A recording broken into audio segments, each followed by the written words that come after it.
के किस मान के लिए समीकरण x² प्लस 6x प्लस के बराबर 0 के मूल्य वास्तविक और समान होंगे।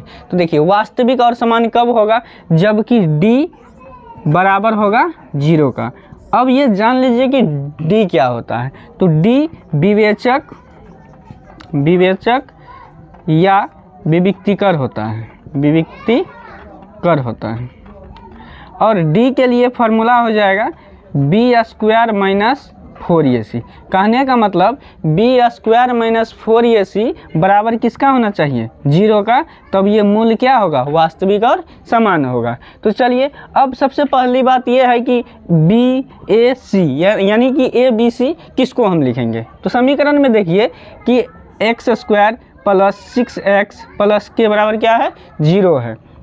तो अब यहाँ पे देखिए कि ये जो है द्विघात बहुपद का व्यापक रूप क्या होता है, तो ax² plus bx plus c बराबर 0 होता है। अब यहाँ पे देखिए a के जगह में कितना है, यहाँ पे कुछ नहीं तो 1, b के जगह में कितना है 6 और c के जगह में क्या है k। तो कहने का मतलब हो गया कि a के बराबर आपको हो गया कितना 1, b के बराबर हो जाएगा 6 और c के बराबर हो जाएगा k।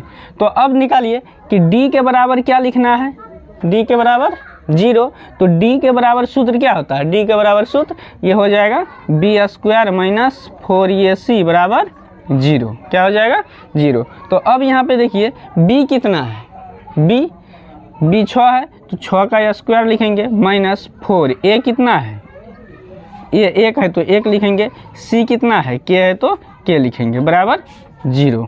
अब यहाँ पे देखिए 6 पे स्क्वायर है तो कितना हो जाएगा 6 6 के 36 माइनस 4 को 1 से गुना करेंगे 4 ही होगा और इसको k से गुना करेंगे तो 4k बराबर 0।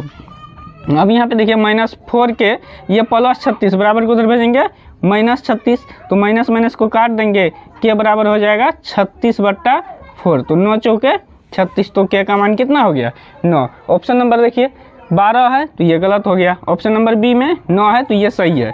तो कहने का मतलब हुआ कि k का मान कितना होगा 9 होगा, तब क्या होगा ये समीकरण मूल वास्तविक और समान होगा। क्या होगा, समीकरण का जो मूल होगा तो वास्तविक और समान